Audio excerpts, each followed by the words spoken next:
Bueno, chicos, pues hola, otra vez. Vamos con el tema siguiente. Ya estamos acabando.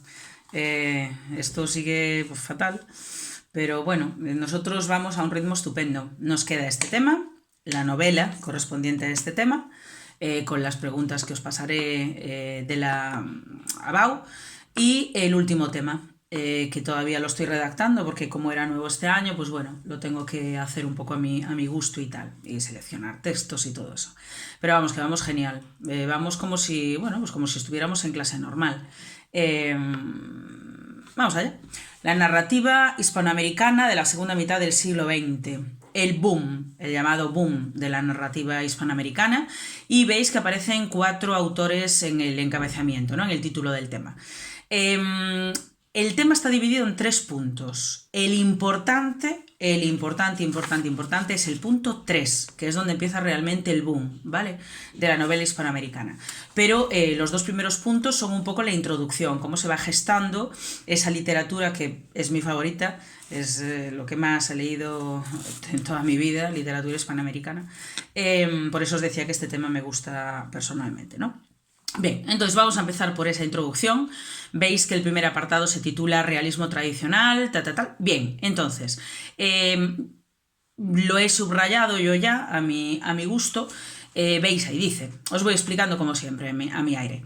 Durante las primeras décadas del siglo XX, la novela hispanoamericana permaneció ajena a la renovación que se estaba produciendo en Europa, y entonces se mantuvo una narrativa realista de raíz decimonónica con obras que reflejaban el peculiar y variado mundo rural americano. Bien, todo este rollo lo que viene a decir es que en estos primeros años en que empiezan a construir novelas, no controlan las novedades que se están produciendo en Europa, ¿no? Lo que nosotros trabajamos en el tema anterior, no las conocen. Entonces su temática está arraigada en su propia tierra, ¿vale? En sus costumbres, su forma de vivir, su música, ¿vale? Toda su forma personal de vivir. Bien, veis ahí que hablan de problemas sociales y humanos en medio de una naturaleza grandiosa y salvaje. Quizá lo que más llama la atención en estas primeras novelas, yo he leído muchas, es cómo intenta hablar de sus países, de su naturaleza, como esa naturaleza salvaje a la que llegó Cristóbal Colón y que descolocó completamente a los españoles, ¿no? Es intentar presentar su tierra como algo completamente diferente a lo que hay en el resto del mundo, que sí es una naturaleza, por supuesto, súper grandiosa e impactante, ¿no? Tanto por temperatura como por precipitaciones, como por frondosidad, como por animales, como... Sí, ¿no? Entonces ellos se regodean en esas diferencias que tiene su fauna y su flora para mostrarlos en las novelas, ¿no? Y veis, pone ahí, las novelas más conocidas de esta etapa se llaman novelas de la tierra, lo estoy diciendo, ¿no? Novelas de la tierra, que hablan, pues eso, de sus cultivos, de lo mal que lo pasaban los campesinos para sacarle frutos a algunas de esas tierras. Bien, y entonces pone ahí, ¿de qué hablan estas novelas? El enfrentamiento del hombre con una naturaleza hostil y avasalladora. Es la selva tropical, es la selva virgen, cortas y al día siguiente lo vuelves a tener exactamente igual. Es como si fueran plantas carnívoras que intentan decir al ser humano que ahí no pinta nada. Entonces es como si el campesino tuviera que luchar cuerpo a cuerpo con esas plantas inmensas, ¿no? que le plantan cara y que le impiden ser un agricultor como aquí en Galicia, por ejemplo, ¿no? Bien, hay otro tipo de novelas. La novela indigenista, donde ya pone ahí, se habla de las desigualdades sociales entre los blancos y los indios, los auténticos habitantes de esas tierras, novelas de la Revolución Mexicana, novela gauchesca, hay muchísimos tipos. Pero entonces, con lo que os tenéis que quedar de este primer punto es esa novela anclada en la tierra americana, sudamericana, centroamericana, ¿vale? Donde la verdadera protagonista es la naturaleza súper salvaje y cómo intentan dominarla para poder sacarle frutos y poder vivir y poder sobrevivir, ¿no? Bien, en el punto 2 hay un pequeño avance hacia la modernidad, vamos a decir, ¿no? Entonces, veis ahí en la cuarta línea que he subrayado cómo empiezan a recibir influencias de autores que ya hemos nombrado en el tema anterior, Joyce, Proust, Kafka, Faulkner, ¿vale? Y empiezan a leer ese tipo de novelas que se escriben en otras zonas del mundo y empiezan a plantearse que quizás se han quedado un poquito obsoletos, un poco antiguos, y quieren ponerse al nivel de esos otros literatos mundiales, ¿no?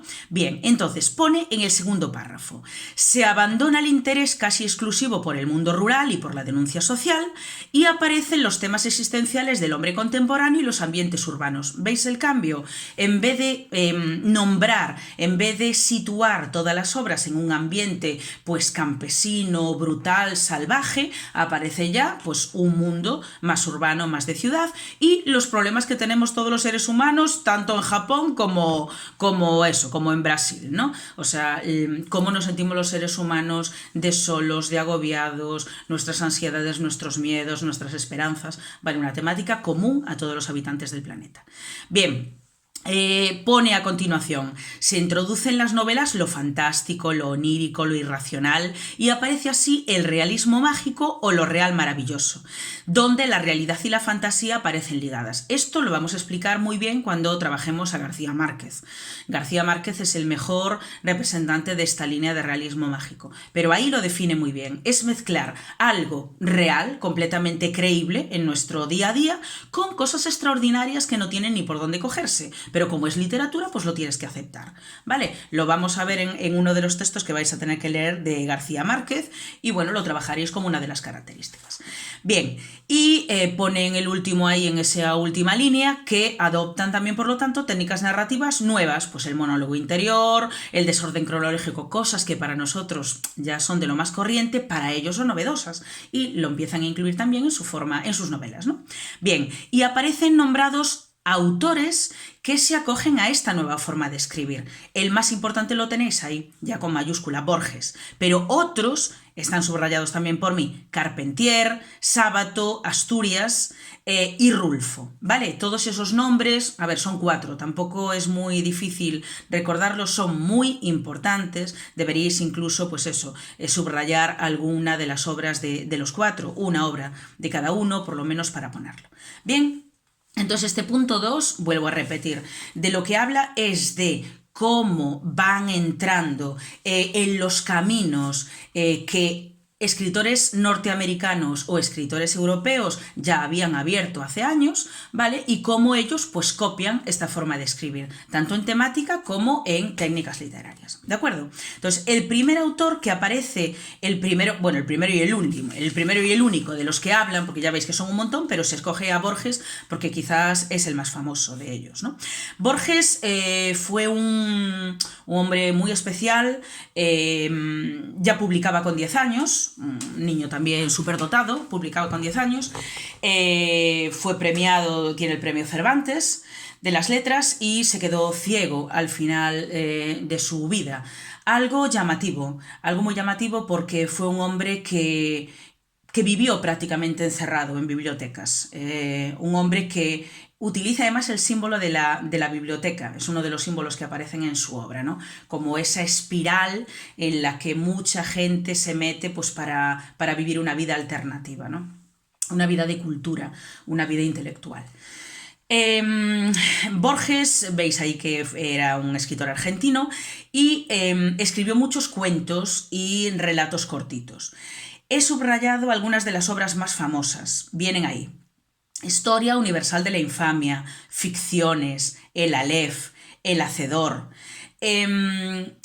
Yo tengo ahí escrito, escrito por mí, a lo mejor no entendéis la letra, justo al lado de Ficciones pone El jardín de senderos que se bifurcan.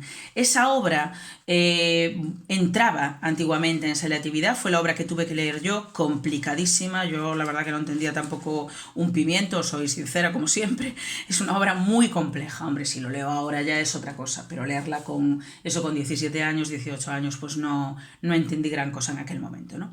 De que ¿Con qué juega este hombre en sus obras, tanto en sus cuentos como en estos relatos cortitos y tal? Pues juega con el poder de la imaginación, juega con el propio juego, juega con símbolos como el laberinto, como los espejos. No sabe realmente si lo que está ocurriendo, lo que te está contando, está sucediendo o es todo un juego, es todo algo que se refleja en un espejo, una realidad distorsionada, una realidad paralela. Es muy complejo. Entonces, he subrayado por ahí algunos de los elementos de su forma de escribir, he subrayado juegos imaginativos, ejercicios intelectuales, carácter metafísico de sus textos, lo existencial, la muerte, la vida, el más allá, todas esas preguntas que hemos visto que se hacen tantos autores, pero de una manera muy compleja, muy retorcida. Utiliza mucho el símbolo del laberinto. Para él el mundo es un laberinto, y mucha gente se pierde en él. Y los que son capaces de llegar al final del laberinto a encontrar esa última puerta, pues son los escogidos, son los intelectuales, ¿no? Veis ahí que he subrayado también los temas que toca, aunque ya los estoy yo enumerando a mi aire: el destino del ser humano, el tiempo, la identidad humana. Lo de la identidad humana es muy llamativo también. Es ¿yo soy yo o soy otra persona?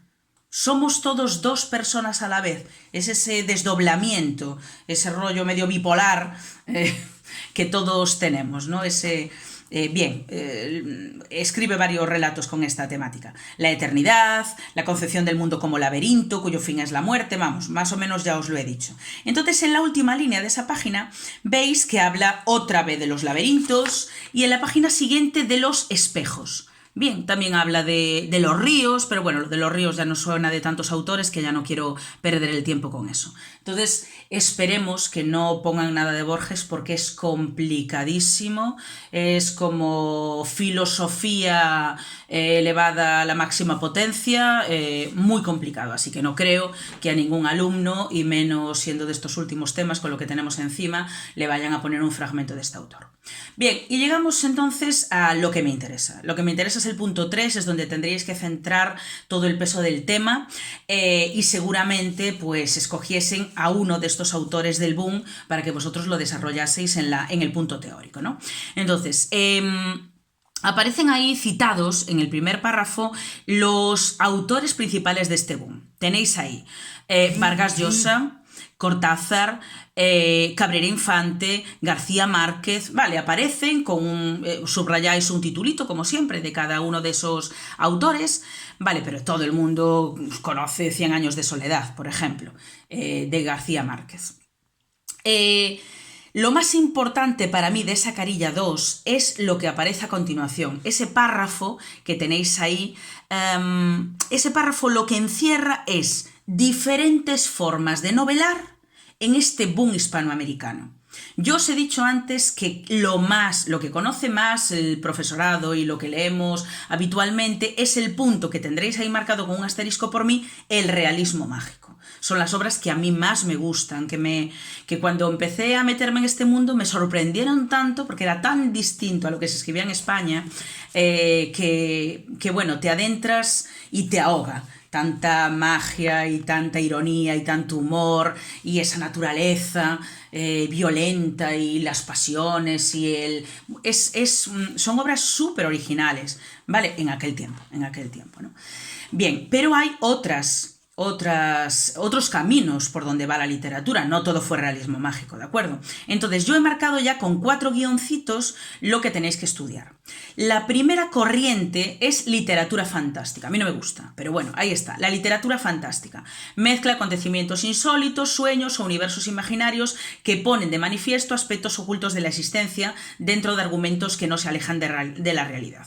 Pues muy bien, pues ya lo hemos dicho antes. Pues elementos completamente inverosímiles y fantasiosos a tope que se introducen en medio de la realidad. No me dice gran cosa, pero bueno. Sin embargo, el realismo mágico diréis vosotros, jolín, pero también tiene dentro la palabra magia. Ya, pero es una magia que juega con la pasión, el humor, el juego, la risa, la parodia, el sarcasmo. Es otro rollo, no tiene nada que ver, ¿no? Entonces, he subrayado ahí. Integra con naturalidad en la realidad cotidiana elementos maravillosos, irreales o exagerados. Es como una hipérbole continua. Os voy a mandar a leer un texto, os lo voy a decir cuando acabe, ¿no? Cuando lleguemos a la última carilla, un fragmento donde aparece exactamente esto. Entonces, lo que tenéis que hacer es lo de siempre, buscar 3 características que muestren que es un texto perteneciente al realismo mágico. Pues una de esas características será eso. Cuando veáis alguna flipada, como hablamos normalmente en clase, ¿no? Cuando veáis alguna cosa que es imposible, pero que el autor lo cuenta como si fuese lo más normal del mundo, pues marcáis esa característica. Bien, el punto 3, tradición realista renovadora. Pone ahí, trata historias de la vida cotidiana, pero aplicando las modernas técnicas narrativas, como monólogos interiores, perspectivismo, justaposiciones espaciotemporales, parodias, tal. Ya lo habíamos visto también en el tema pasado. Pues meter por el medio un collage, meter por el medio una digresión, meter por el medio pues una página en blanco, o sea, intentar ser moderno, pero más bien en el aspecto formal, en el aspecto estético, en lo que se ve, ¿vale? En la apariencia externa, más que nada. Y después el último punto se llama antinovela, ¿vale? ¿Recordáis las nivolas de Unamuno? Que él también decía, pues si no se llaman novelas, pues nivolas. Bien, pues antinovela. Pone ahí, son novelas metaliterarias que adoptan como tema central los mecanismos de la creación narrativa. Prescienden de la trama convencional, de la intriga, de las descripciones, de la caracterización psicológica de los personajes, para que el lector tome parte activa en la composición del relato. Lo más llamativo de esto es lo que pone ahí. La antinovela es novela, pero es una novela que no cuenta una historia de un príncipe que se va a buscar a una princesa, sino que habla sobre el propio proceso de la escritura. Por eso, como no ocurre nada, pues choca un poco. Una novela para nosotros es una historia con unos personajes, con un argumento, con acción, con un final, ¿vale? Aunque el final no nos guste o sea abierto, pero que tenga un final. Sin embargo, estas novelas son como yo tramo en mi cabeza que quiero escribir, de dónde me sale esa ansia por escribir. Es explicar la literatura en sí. Por eso se puede denominar antinovela. Creo que es bastante complejo también para vosotros. Así que bueno, lo chapáis y punto. Los temas aparecen se acabarían, ¿vale? Esos apartaditos, esos 4 apartados en los que se puede dividir la trayectoria narrativa durante el boom. Lo que viene a continuación es el tema o los temas fundamentales que se tocan en estas novelas del boom y el lenguaje que se utiliza. Temas, pone ahí, crisis existencial del individuo, pues como siempre se habla de lo mismo. El dictador, es muy típico en estas novelas hablar de los dictadores de los diferentes países sudamericanos. Todos hemos visto películas sobre este tema, todos hemos visto a estos personajes brutales, tipo Maduro, pero del siglo pasado, ¿vale? Que decidían con un dedo, ¿vale? Como los emperadores romanos, quién vive, quién muere, y son como dioses en la tierra y hacen lo que les da la gana. Vale, pues entonces hay muchas novelas sobre dictadores. Bien, el dictador, y ya pone ahí la tiranía, el terror, la corrupción, tal. Los mitos de aquellas tierras. Claro, nosotros no conocemos nada, nosotros conocemos la mitología grecorromana, ¿vale? Pues los mitos que a veces trabajamos en clase porque salen en poemas o en textos y tal. Pero ellos tienen su propia mitología, sus propios dioses, semidioses, elementos de la naturaleza que para ellos también son divinos o tienen unos poderes especiales, ¿vale? Pues todo eso aparece en estas novelas, por eso digo que son tan atractivas para un lector europeo, mucho más urbanita, ¿no? Se nos hace todo como grandioso, como súper espectacular. Bien, y sigue poniendo ahí ambientación urbana, tal, y pone, cuando aparece el mundo rural, aparece de una forma original. Efectivamente, no es que aparezca el mundo rural simplemente para decir, ¡ay, qué plantas más enormes! ¡Ay, una planta carnívora en mi finca! No es eso. Se hablará de esa naturaleza, pero para mostrarla también, es que lo vamos a ver después con García Márquez, pues con hipérboles, con unas exageraciones brutales, con unos acontecimientos que es imposible que ocurran. Os voy a poner un ejemplo, aunque me adelante. En la novela de García Márquez, 100 años de soledad, se habla de que está lloviendo pues seguido, pues no sé, pues 40 días, da igual. Una lluvia que alcanza una altura, pues imaginaos, por debajo del pecho de los habitantes, las camas van flotando por el pueblo, o sea, cosas que no ocurren, ¿vale? Es como si fuera todo el pueblo una inmensa piscina y se acepta como normal, o sea, la gente anda por allí, intenta sacar agua por algún sitio, pero nada, están andando, les aparece una rana por el medio, vale. ¿Me entendéis lo que quiero decir, no? Bien. Y ahora habla también, en ese último puntito, habla del tipo de lenguaje. Pone que se diferencian los escritores de una zona, de otra, tal. Bueno, lo leéis un poco, más o menos viene a decir. Los escritores del cono sur, pone ahí tal, tienen un lenguaje denso, imágenes y comparaciones de realismo preciso, para describir esas situaciones fantásticas, tal. Y sin embargo, los caribeños, como García Márquez, yo hablo todo el rato de García Márquez porque es mi ídolo, es que no lo puedo disimular, se caracterizan por su exuberancia verbal. Es como barroco, es como rococó, es como cargado, complicado, porque además aparecen un montón de palabras que no existen en el castellano nuestro, en el castellano de España, ¿no? Entonces tenemos que, bueno, yo claro, después de tantos años leyendo, pues ya sé perfectamente cuando habla de un pájaro, o cuando habla de tal o cual, pero al principio es que no te enteras de nada, tienes que estar buscando, ¿no? ¿Qué significan esas palabras? Exuberancia verbal, elementos sensoriales, grandes periodos sintácticos, no frases cortas, cutres, que puede escribir cualquiera, sino tremendas oraciones con una gran complejidad subordinada, con una gran complejidad, ¿no? Mucha riqueza léxica, tal. Bien, eso también lo podríais poner. Imaginaos que os aparece un fragmento de García Márquez y observáis alguno de estos elementos, pues palabras súper retorcidas, palabras...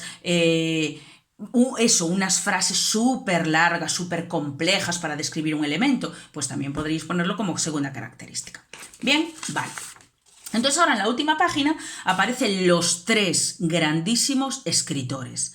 Cortázar es importantísimo, pero claro, a mí me gustan los otros 2. Yo, si tuviese que poneros un examen, posiblemente, si llego a poneros un examen, que es mi sueño para este final de curso, a ver, volver a estar en clase, volver a veros y poderos hacer el examen final y todas estas cosas, os pondría seguramente un texto de García Márquez o de Vargas Llosa. Vargas Llosa sabéis que sigue vivo y que está con Isabel Preisler. Esto es un cotilleo nuestro tal, pero bueno, para que no penséis que lleva muerto 50 años porque sois capaces. Julio Cortázar es un escritor, fue un grandísimo escritor, las cosas como son, y pone ahí que fue el gran renovador del género cuentístico. También escribe novelas, ¿de acuerdo? También escribe novelas, pero como creador de cuentos es fundamental. Y pone en la segunda línea: lo fantástico se entrelaza con la vida cotidiana para hacer visible lo que el mundo tiene de ilógico, impredecible e incluso monstruoso bajo su aparente normalidad. Pues bien claro lo pone otra vez. Todos creemos que vemos lo mismo, todos creemos que vemos la auténtica realidad, pero hay cosas que se nos escapan y él utiliza muchas veces elementos fantásticos para poner de relieve cosas que no vemos. Bien, aparecen obras ahí citadas como Bestiario, Las almas secretas, Historias de cronopios y de famas. Hay otras obras que he apuntado ahí con mi letra cutre: 62, Modelo para armar, La vuelta al día en 80 mundos. Pero la gran novela de Cortázar, por la que es mundialmente conocido, es Rayuela. Rayuela es una novela rarísima. Bueno, rarísima cuando yo la leí. Vuelvo a repetir lo mismo. Cuando uno la lee, pues eso, con 20 años, le parece rarísimo. Cuando la leo con 50, pues ha visto ya tantas cosas y ha visto tantas novelas que le intentan imitar, etc., que ya pues lo pilla todo mejor. Pero Rayuela fue, pues claro, boom en su momento, porque es una novela que ofrece diferentes posibilidades de lectura al alumno. Yo creo que vosotros estáis acostumbrados porque hay novelas juveniles que también te dicen, imagínate, estás en El Príncipe y te dice: si quieres que el príncipe se case con la princesa, salta a la página 6 y verás cómo continúa la historia. Hay rolloso sí, porque yo lo sé por mis hijas, ¿no? Que han leído alguna novelita muy cutre, muy sencilla de este tipo. Rayuela es lo mismo, pero en plan bestial y en plan obra maestra. O sea, te permite leer de varias formas la novela, tiene varias varias lecturas distintas según por dónde vayas. Aparecen incluso páginas en blanco que te cortan la lectura, pero es como un puzzle, Vosotros sabéis lo que significa rayuela, es el juego ese del suelo, ¿cómo se llama? Que vas pintando unas casillas, tiras una piedra y vas saltando, ¿no? No sé cómo se llama aquí, nosotros no lo llamamos rayuela. Bueno, no me sale ahora. Da igual. Vale, pues es lo mismo. O sea, tú puedes leer y a lo mejor en uno de los finales los protagonistas acaban juntos, en otro de los finales pues acaba uno muerto. Entonces hay muchos saltos que se pueden efectuar. Por lo tanto, ¿para qué hizo esto Cortázar? Pues para darle un papel al lector. Nosotros somos los auténticos, cada uno de nosotros somos el único lector de la obra. Yo si leo una novela e interpreto una cosa, la hago mía, es la novela a mi gusto, con mi capacidad intelectual y mental saco lo que yo puedo de ese texto. Y a lo mejor otra persona pues saca otra cosa. Y otra persona no saca nada porque no se empapa de nada. Bien, entonces es una forma de jugar con el lector y de demostrarle que puede haber diferentes finales, que él tiene esa capacidad de ser participativo y no solo un receptor de la obra sin más, sino que tiene un papel importante dentro del proceso entre emisor y lector. ¿Lo entendéis, no? Bien, os podría hablar un poquito de la obra. Sabéis que a mí de obras fundamentales pues me gusta hablar, ¿no? Porque siempre se puede poner algo. Y además esto yo creo que os vale como cultura básica, ¿no? Todo el mundo sabe algo de Rayuela. En Rayuela se cuenta una historia de amor entre Horacio, que es el protagonista, y la maga. Mirad qué nombre, no aparece el nombre real de la protagonista, sino que se llama la maga, por ese papel de lo mágico, de lo fantástico, de lo inverosímil que le da a Cortázar a esos elementos como algo importante dentro de sus obras. Es una historia de amor, pero en un momento determinado él no está a la altura de lo que ella espera, se rompe la relación, él abandona Europa porque estaban en París, abandona Europa, vuelve a Sudamérica, a Buenos Aires, acaba trabajando en un psiquiátrico y al final Horacio intenta suicidarse y de trabajar en un psiquiátrico pues acaba siendo un paciente del psiquiátrico. Es una novela que tiene unos momentos gloriosos. Hay algún texto, incluso yo recuerdo perfectamente en la carrera me habían puesto un fragmento pequeño para comentar, pero es que el fragmento está en un lenguaje inventado, no es castellano. Es todo juegos. Yo creo que a lo mejor lo habéis visto en algún libro de texto. Pues a ella se le amelgoaba la molema. O sea, inventa todo palabras, pero los lectores somos tan hábiles que sabemos reconocer perfectamente, aunque sean palabras inventadas, estamos entendiendo perfectamente lo que pasa. Por el medio pone, ¿no? Y entonces se oían unos glutufurios furiosos y ella levantaba una pierna estrogadolfa achuchable. Entonces, yo recuerdo precisamente ese texto, porque aunque éramos ya mayores, estábamos en la facultad y tal, pero nos había hecho mucha gracia porque es un fragmento que intenta reproducir un encuentro sexual entre los dos y aunque el 90% de las palabras sean inventadas por el autor, tú sabes perfectamente que está hablando de, pues eso, de un encuentro sexual. Y son palabras inventadas, pero tan sonoras, tan explícitas, aunque sean inventadas, que realmente es un texto grandioso, ¿no? Pues como esto hay un montón de detalles. ¿Se podría poner un texto de esta obra? Sí, pero es bastante complicado. Yo desde luego pondría de los otros dos. Entonces era un poco para, bueno, poneros un poco y que lo entendierais. Vamos con García Márquez. García Márquez, premio Nobel, un monstruo. Este sí es un monstruo de la literatura. Yo he leído prácticamente todo lo publicado de él, prácticamente todo. A lo mejor, bueno, ensayos y cosas de esas no, pero novelas sí. Como no, la primera obra que figura de su producción es 100 años de soledad, aunque no es la primera, claro, porque es por la que es mundialmente conocido también. 100 años de soledad, yo creo que os la habrán explicado en la ESO en algún momento, o deberían, bueno, no lo sé. Habla de la fundación y la destrucción de un pueblo que no existe, que es inventado, que se llama Macondo, lo tenéis ahí en la segunda línea. Lo que se cuenta en esta obra es la historia de una familia. A mí me encantan estas novelas que hablan de sagas familiares, ¿no? Como los dos protagonistas que se llaman Aureliano, Ay, no, perdón, me equivoco. José Arcadio y Úrsula son un matrimonio, son primos y empiezan a formar una familia. Vosotros sabéis lo que se dice siempre de que los primos pues pueden tener descendientes con problemas mentales y físicos y tal. Y en esta novela se va a cumplir.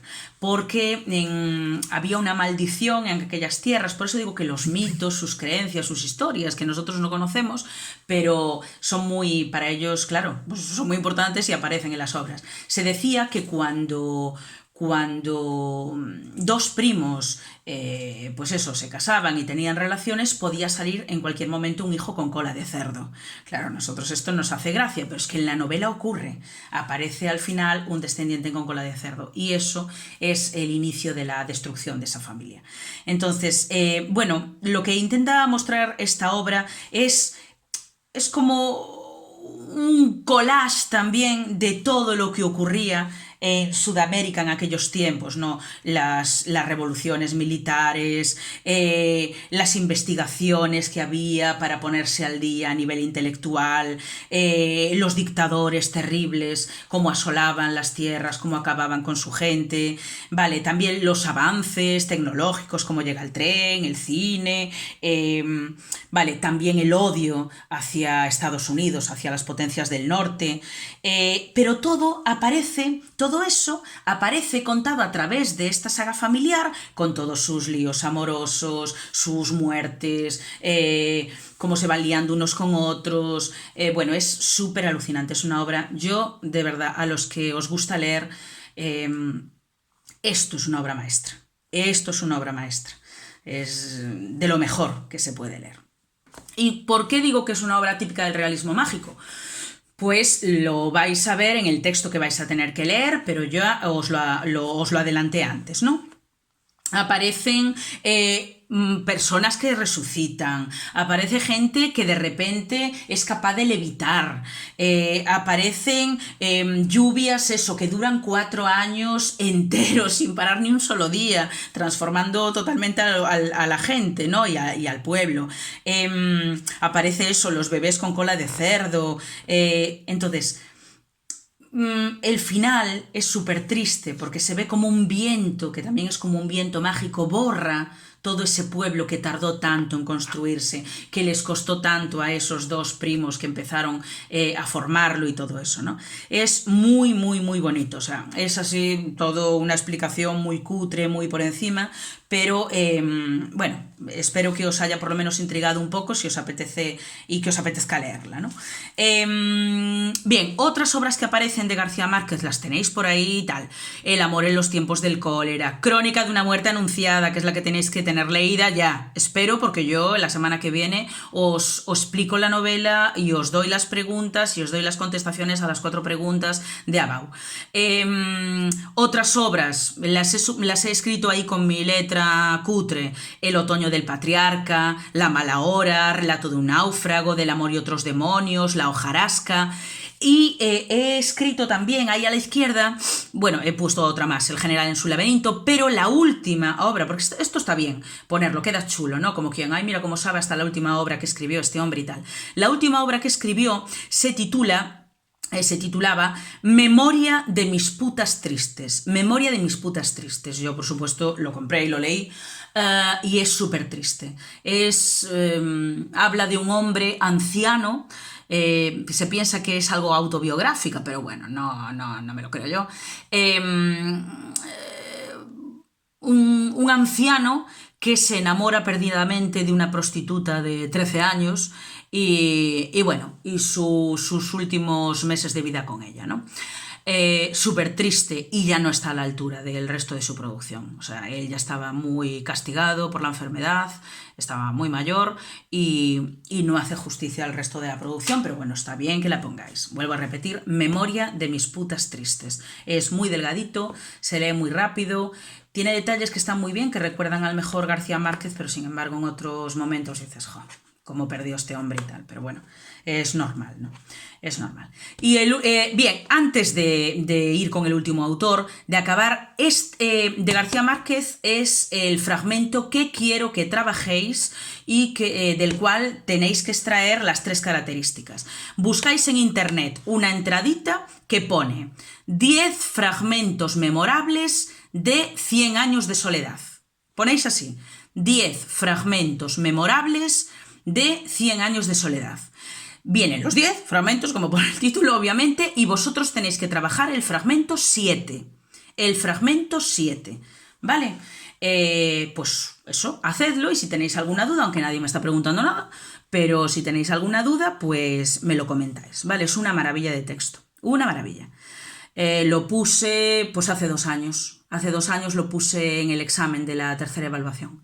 Vale, o sea que es un texto muy importante de la novela. Bien, y vamos con el último ya. Os estaba diciendo que Vargas Llosa pues sigue vivo, sigue escribiendo novelas. Su última novela, mira, pues ya que empezamos por ahí, su última novela es Tiempos recios, que no aparece ahí, y está bien que actualicéis, porque si no se ve que estos apuntes pues tienen unos años y que no estáis al tanto de lo último que ha publicado. Entonces apuntáis ahí, ¿vale? Tiempos recios se publicó el año pasado, 2019, y es su última novela. Vargas Llosa es otro crack, es también premio Nobel de literatura. Siempre hubo una rivalidad entre García Márquez y él, aparte por cuestiones políticas y otros rollos y tal, pues también por ese un poco Góngora Quevedo, ¿no? Así una rivalidad entre los dos, tal. Obras importantes de este autor tenéis ahí: La ciudad y los perros, Los jefes, Conversación en la catedral. He escrito otras yo por ahí: La casa verde, Pantaleón y las visitadoras, La tía Julia y el escribidor, La guerra del fin del mundo, La fiesta del chivo, El sueño del celta. Mogollón de novelas. Yo también prácticamente me lo he leído todo. Este último no, tengo que reconocerlo. Tiempos recios no lo he leído, porque no me gustó el resumen, no me atrajo mucho. Demasiado fondo político, que él siempre tiene mucha temática política y tal, pero era de un periodo que yo desconozco un poco y no me atrajo mucho. Pero el resto prácticamente todo lo he leído. De las que podemos hablar ahí es de La ciudad y los perros, que es una de las más conocidas, y de La tía Julia y el escribidor, simplemente para deciros que bueno, él estuvo liado con su propia tía, o sea que es una novela autobiográfica, se casó con una prima, o sea, un hombre con una vida personal muy Rubén Darío, ya me entendéis, ¿no? Un tío bastante peculiar, y ahora estando con la que está, pues ya no digamos más. Bien, entonces, lo único que se puede, bueno, aparte de añadir esas obras que os he dicho y tal, y si queréis poner algo de Tiempos recios, que también podéis buscar vosotros un poco de información, de La ciudad y los perros, yo simplemente he buscado, bueno, como una pequeña sinopsis, ¿no? Para explicaros algo. La ciudad y los perros es una obra brutal. Es una obra brutal que intenta describir cómo eran los internados militares y académicos de aquellos tiempos. Se habla de un centro escolar, pero que está llevado por militares y por curas y tal. Y en Lima, en la capital. Es un centro donde lo menos importante es el estudio. Lo único que importa es acabar siendo un auténtico animal. Entonces, desde las novatadas cuando entras, a todas las trampas que te enseñan a hacer para el futuro, te enseñan a ser, pues, mala persona, ruin, violenta, se ve el poder de la mentira, el poder de la injusticia. Hay un momento puntual en la novela en la que se mata a uno de los chavales, a uno de los estudiantes, soldados, como les queramos llamar, se le mata por ser un soplón, simplemente por eso, por soplar, bueno, un rollo de un examen de física, que tampoco tiene mayor importancia, ¿no? Se le mata por eso. Y ahí es cuando todo se viene abajo. Uno de los mandos militares es castigado duramente por sus superiores a ir a trabajar en medio de la selva, a un poblado indígena terrible, pues por no haber hecho las cosas bien. O sea, realmente esta novela enseña que en el mundo militar y en el mundo de ese país, de esa ciudad en concreto, lo importante es saber pero callar. ¿Vale? Lo importante es saber tapar la boca, cerrar la boca. Veas lo que veas, sepas lo que sepas. Siempre tienes gente por encima, esa gente manda sobre ti y tú eres un pringado. En el momento en que intentas romper un poco esa baraja, pues o te matan, o matan a tu familia, o te degradan, o te mandan, pues como a este pobre hombre, al medio de la selva y acabas con tu carrera. Entonces es una obra muy brutal. Se titula así La ciudad y los perros. Los perros son esos chavales que están metidos en ese internado y que son tratados como tal. ¿Vale? Se les enseña a pelearse entre ellos, a eso, a amenazarse, a golpearse y a ser violentos, porque después es lo que van a necesitar en ese país. Entonces es una obra muy crítica sobre la situación de Perú en aquel tiempo, ¿no? Y ahora. Bien, entonces, sé que es un tema breve, sé que es un tema que se puede estudiar rápidamente, porque además con los argumentos de las obras y tal queda muy bien, pero podéis añadir por vuestra cuenta, si queréis mirar en algún lado, pues alguna cosilla de estos grandes autores que aparecen en el título, ¿vale? Si queréis añadir alguna obra más o alguna cosa, pues sin problema ninguno, porque ya veis que es un tema de 3 hojas. Sí, por favor, mirad ese tema, ese fragmento de García Márquez, y si tenéis alguna duda sobre el realismo mágico que impera en él, pues me lo decís. Ok, besito.